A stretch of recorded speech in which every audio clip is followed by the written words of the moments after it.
नमस्कार दोस्तों, मैं ओम प्रकाश। मेरे यूट्यूब चैनल में आप सभी का हार्दिक अभिनंदन है, स्वागत है।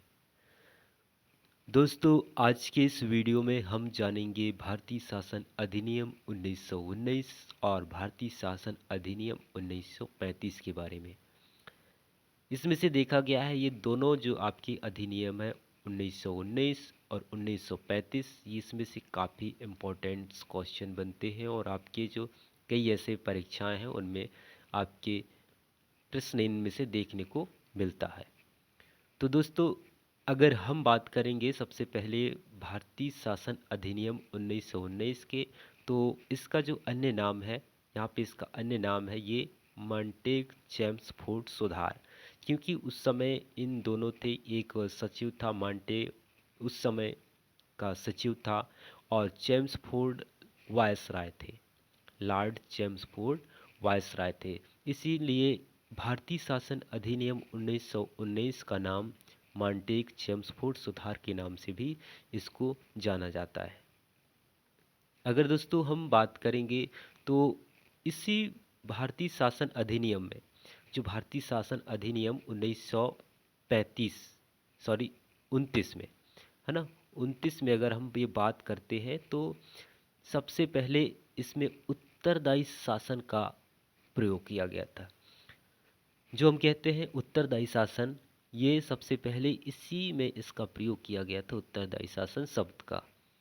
यहाँ पे देखेंगे हम भारतीय शासन अधिनियम 1919 की कुछ महत्वपूर्ण विशेषताएं हैं और आपकी जो कॉम्पिटिटिव एग्जाम है उनमें यहाँ से प्रश्न बनते हैं। तो सबसे पहली विशेषता क्या है? केंद्र में द्विसदनात्मक विधायिका। जो विधायिका होती है केंद्र सरकार में, संसद होती है, उसके दो सदन होंगे। ये निर्णय यहीं से लिया गया था, जो लोकसभा और राज्यसभा होंगे संसद के। तो ये चीज़ को सबसे पहले यहाँ पे स्वीकार किया गया था भारतीय शासन अधिनियम 1919 में। अगर दूसरी चीज़ की हम यहाँ पे बात करें तो केंद्र में प्रत्यक्ष निर्वाचन प्रणाली का इन्होंने प्रयोग किया। प्रत्यक्ष जो तरीका है मतदान की, उसको इन्होंने यहाँ पे प्रयोग किया।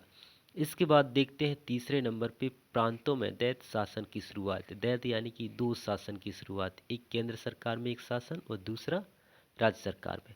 केंद्र सरकार यानी कि भारत सरकार का एक शासन और दूसरा जो है आपके राज्यों का एक शासन होगा। इस प्रकार से इसमें द्वैध शासन यानी कि द्विशासन प्रणाली का प्रयोग किया गया, किसमें? भारतीय शासन अधिनियम में। ठीक है, अब हम आगे बात करते हैं यूपीएससी का गठन, लोक सेवा का गठन। जो लोक सेवा है उसका गठन इसी अधिनियम के तहत किया गया, भारतीय संविधान अधिनियम 1919 के तहत।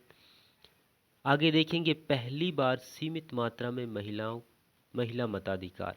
इसमें सीमित मात्रा में महिलाओं के लिए मताधिकार का बात किया गया। छठवें नंबर पर लिखा है मैं केंद्रीय बजट, जो केंद्रीय बजट है उससे अलग करके और एक राज्य बजट, जो अलग अलग राज्य हैं उनके लिए एक राज्य बजट को बनाया गया। ये भी भारतीय शासन अधिनियम 1919 के तहत आता है। सातवें नंबर है अलग विधान व्यवस्था, निर्वाचन व्यवस्था। अलग निर्वाचन व्यवस्था, हिंदुओं के लिए अलग निर्वाचन व्यवस्था होनी चाहिए, मुस्लिमों के लिए अलग निर्वाचन व्यवस्था होनी चाहिए, सिखों के लिए अलग निर्वाचन व्यवस्था होनी चाहिए, ईसाइयों के लिए अलग निर्वाचन व्यवस्था होनी चाहिए। तो इस प्रकार से 1909 में केवल मुस्लिमों को के अलग निर्वाचन व्यवस्था दी गई।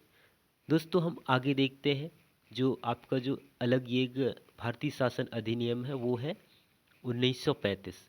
हमने बात किया 1919 की और हम बात करेंगे अब भारतीय शासन अधिनियम 1935।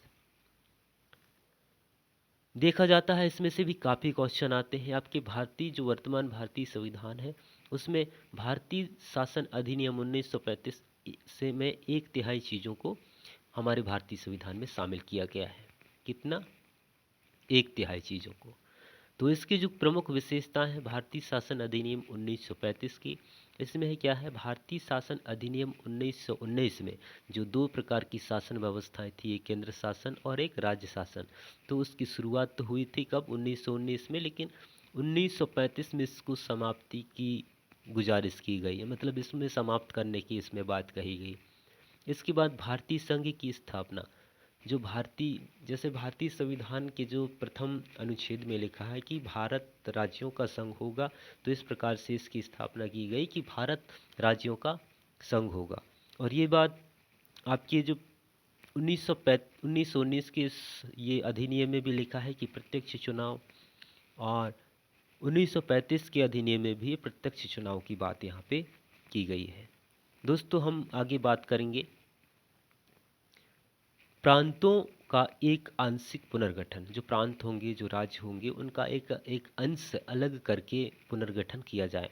जैसे कि सिंध से मुंबई, बिहार और उड़ीसा, बर्मा भारत से अलग देश बना जिसका नाम अब म्यांमार है। इसके अलावा यहाँ पे कुछ जो सदस्यता संबंधित कुछ चीज़ें हैं। प्रांतीय असेंबलियों में, जो प्रांत यानी कि राज्य के जो असेंबली हैं, विधानमंडल या विधानसभाओं में, उनकी सदस्यता को बदल दिया गया और उनमें से भारतीय प्रतिनिधि निर्वाचित हुए। उनमें से जो अधिक हैं, राज्य से राष्ट्र में अधिक भारतीय प्रतिनिधि निर्वाचित किए गए।